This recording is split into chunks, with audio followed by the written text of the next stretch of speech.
À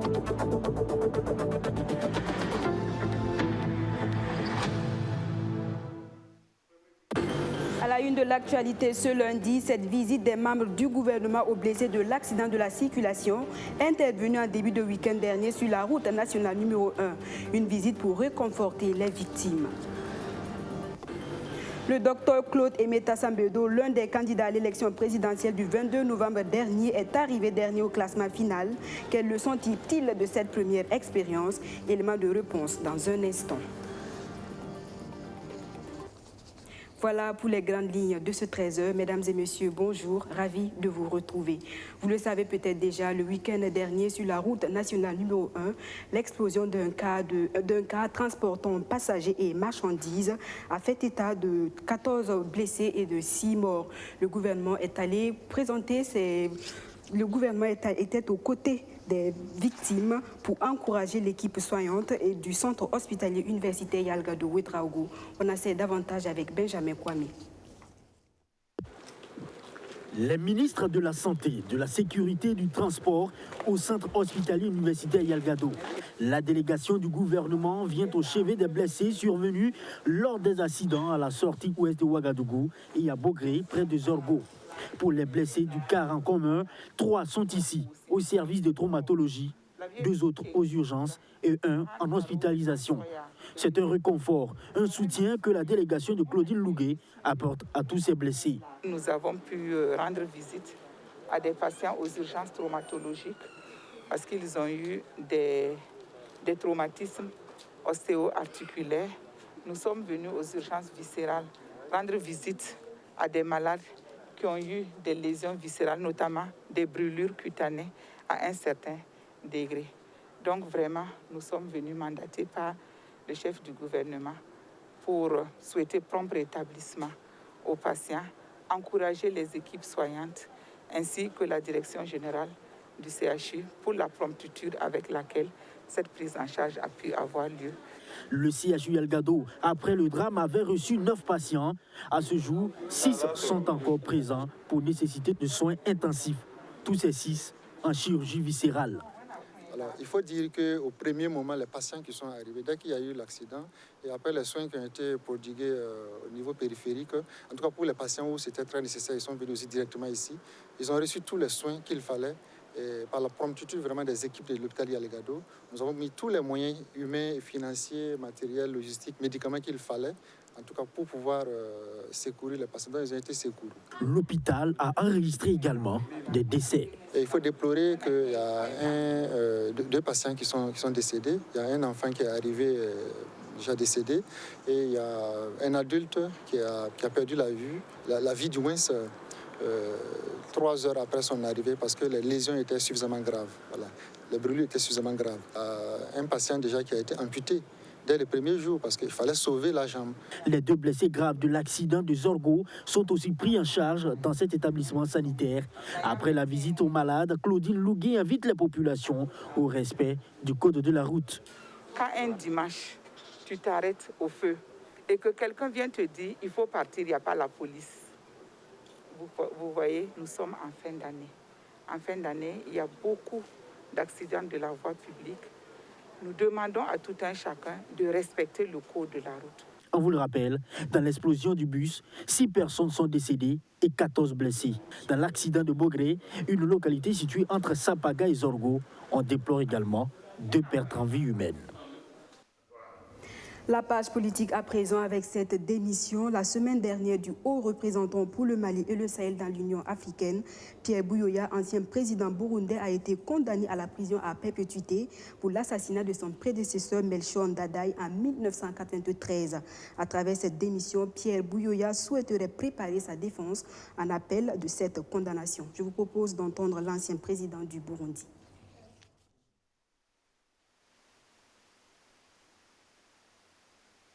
Je voudrais d'abord redire solennellement que je suis innocent des crimes dont on m'a accusé lors de cette parodie de justice. Ce fut un procès politique qui a enfreint les droits élémentaires de la défense tels que prescrits par les lois burundaises et internationales. L'assassinat du président Dadaye et de ses collaborateurs survenu le 21 octobre 1993 a été un drame pour leur famille et tout le peuple burundais. Au moment de ces crimes, je n'étais plus au pouvoir. J'avais le statut d'ancien président. Et l'histoire retiendra que j'avais cédé pacifiquement le pouvoir au président élu en juillet 1993 et qu'il me soit donné l'occasion de rappeler que j'avais accepté de céder le pouvoir sans aucune contrainte. Décision qui était rare en Afrique à cette époque. Et de mon propre gré, j'ai décidé de remettre ma démission au président de la Commission de l'Union africaine en tant que haut représentant de l'Union africaine pour le Mali et le Sahel. Au moment de quitter mes fonctions, alors que mon honneur est terni par une condamnation injuste, je voudrais réitérer mon engagement à continuer à user de tous les moyens possibles pour faire triompher la vérité. J'ai indiqué la fois passée que je ferai appel de ma condamnation auprès des juridictions nationales et internationales. Au Burundi, Pierre Buyoya fut président de la République de 1987 à 1993, puis de 1993 à 2003. Claude Aimé Tassambedo, seul candidat indépendant à la course à la présidentielle du 22 novembre dernier, lui fait ses premiers pas dans l'arène politique burkinabé. Il a enregistré plus de 6 000 voix, soit un taux de 0,23% des suffrages exprimés. Avec ce score, il occupe la dernière place du peloton, mais l'ancien chargé d'études de la Banque internationale pour le commerce, l'industrie et l'agriculture dit ne pas être déçu. Bien au contraire, il assume le résultat de cette première expérience. Archimède Boy l'a rencontré pour vous. Suivi. Avec 6 449 voix, représentant 0,23% des suffrages exprimés, il occupe la 13e place parmi les 13 candidats engagés dans la course à la présidentielle de novembre dernier. Dr Claude Aimé Tassambedo n'est aucunement déçu de son score. Bien au contraire, il l'assume. On vient évidemment pour être le premier, pour être élu. Mais le terrain dicte ses comportements et conduit aux résultats que vous constatez et que vous êtes obligé, j'allais dire, d'en prendre acte. Au contact du terrain politique, l'homme tire de cette première expérience les leçons suivantes. Premièrement, la corruption électorale. Les personnes ont été tellement habituées à faire une relation directe entre la politique et l'argent sale, au point que tout ce que tu veux faire directement doit être lié à une compensation financière. Et les anecdotes pour illustrer ces propos ne manquent pas. Oui, docteur, c'est bien. Bon, voilà, vous me donnez le papier. Il y a quelqu'un qui est passé hier qui m'a donné 10 000 francs. On fait comment? Vous aussi, il faut voir. On fait comment? Je dis, attends, on fait comment? Est-ce que vous coûtez 10 000? C'est pas ça. Mais vous, quand vous passez comme ça, un peu, vous partez. Mais on ne vous voit plus. C'est pas mieux de prendre tout de suite, maintenant là, la chose, et puis, bon, c'est fini. Deuxièmement, les électeurs choisissent un individu et non un programme de société. Je l'ai constaté parce qu'on ne vote pas toujours le programme ou le message, on vote l'homme qu'on connaît. Il fallait qu'on te connaisse et les Burkinabés veulent connaître l'homme et voter. Enfin, les nouvelles idées prônées rencontrent des résistances. Ensuite, le message que je transmets est un message qui demande trop de sacrifices pour y adhérer immédiatement. Donc ce sacrifice-là, on n'est pas prêt à y adhérer. Donc on dit bravo à vous, mais nous on reste avec nos petites affaires qui nous intéressent beaucoup plus. Si le docteur Claude Aimé accepte les résultats provisoires proclamés par la CENI, il ne voit pas pour l'heure la nécessité d'aller féliciter le vainqueur. Il n'est pas encore le vainqueur. C'est le vainqueur provisoire. Mais pourquoi cette ruée vers le vainqueur provisoire? Moi, j'attends le vainqueur pour adresser mes félicitations. Et figurez-vous que des gens même qui ont contesté immédiatement courent après pour aller féliciter. Moi, vous voyez, c'est cette politique-là que moi, je n'aime pas. Il faut faire les choses sérieusement. Il faut être sérieux. Il faut respecter les électeurs et les électrices. Celui qui est classé 13e à la présidentielle dit avoir beaucoup appris de ses contacts avec les populations au cours de cette campagne électorale. Et si cela était à refaire, je n'hésiterai pas, indique ce gestionnaire des ressources humaines. Pour l'heure, Claude Aimé Tassambedo veut se consacrer à son association qui œuvre dans les domaines de l'emploi, de l'éducation, de l'environnement et de la santé.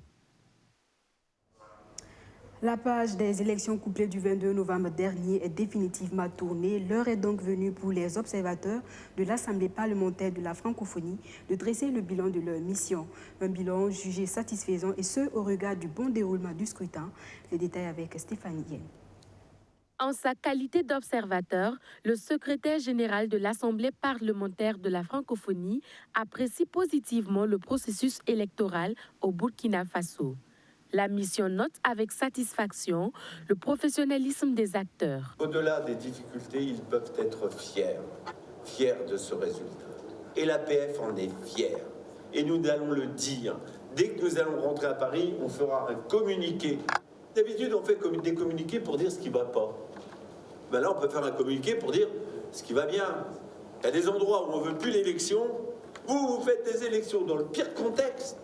Et des élections qui vont jusqu'au bout, qui sont des élections sereines. Alors, vous imaginez l'image que vous avez donnée au monde. Des médias importants le soulignent.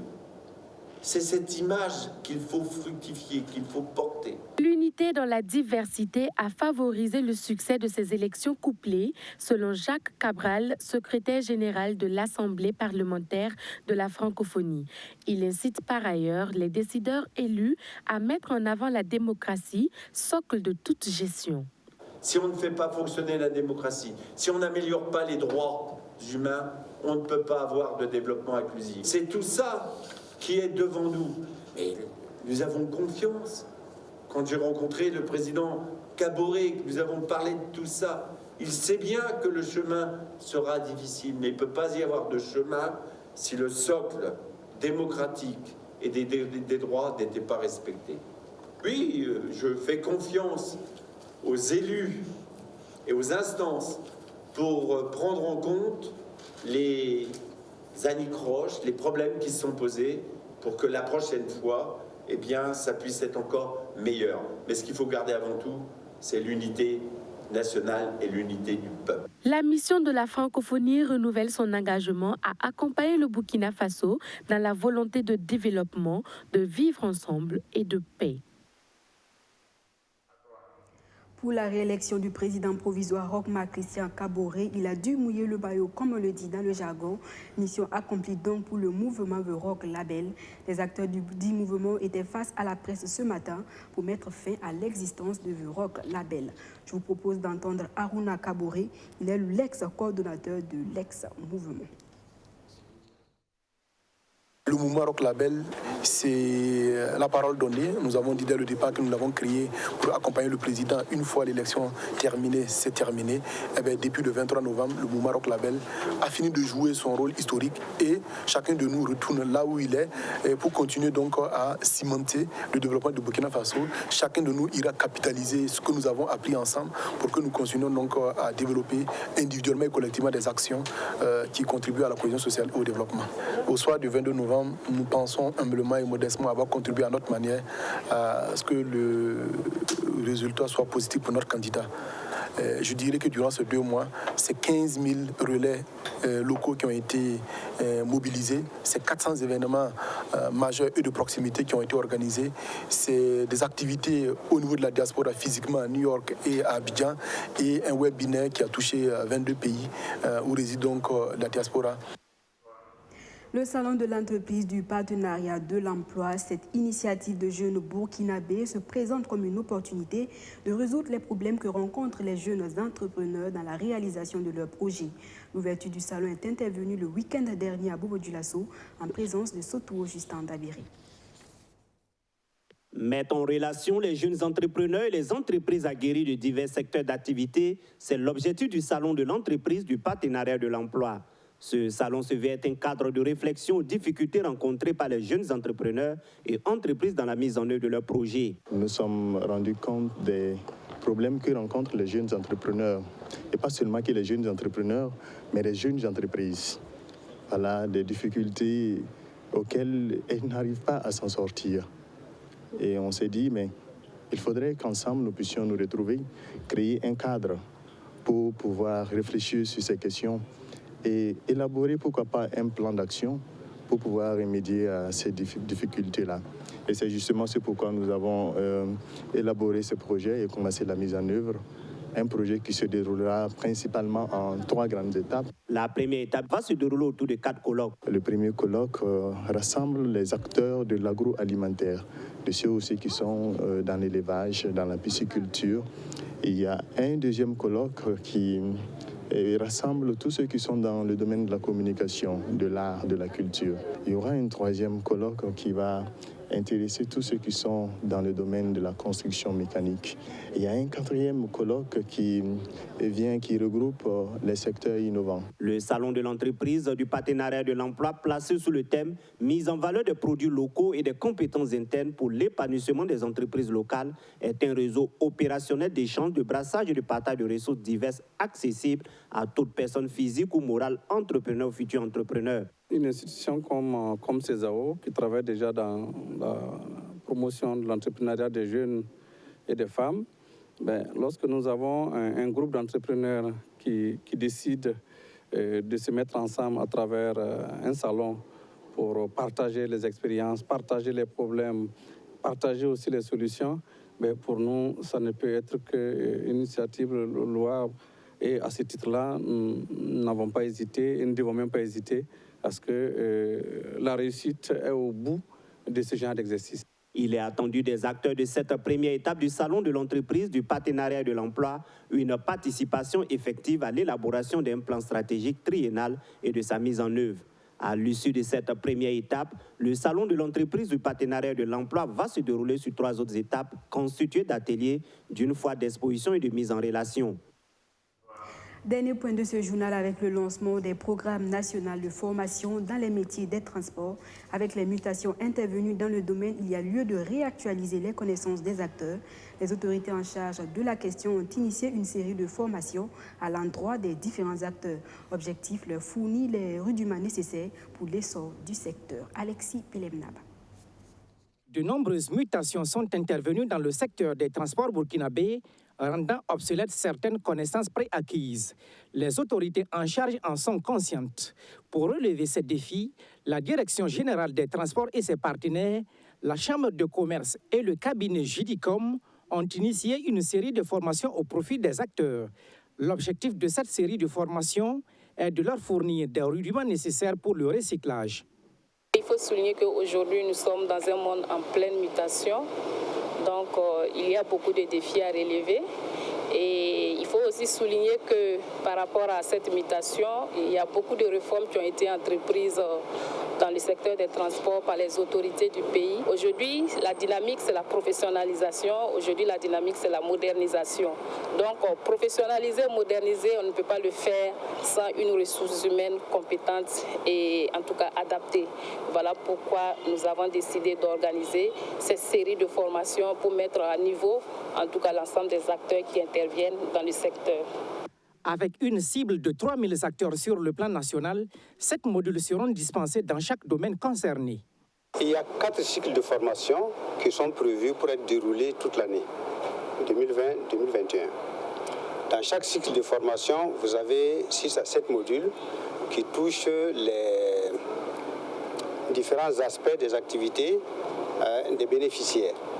Le premier cycle de formation destiné aux enseignants de la conduite vise essentiellement à les mettre à niveau par rapport aux dispositions des lois qui ont été prises entre-temps et qui n'ont pas été encore vulgarisées à leur niveau.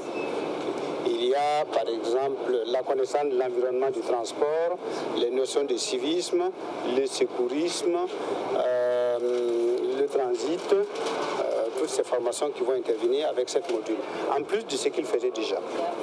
Les résultats attendus sont entre autres la mise en œuvre de nouveaux programmes d'enseignement, la baisse de taux d'échec aux examens de conduite et l'amélioration des entreprises grâce à la performance renforcée du personnel. Voilà, c'est la fin de ce journal. Merci à tous de l'avoir suivi. Je vous retrouve demain pour un autre point de l'actualité.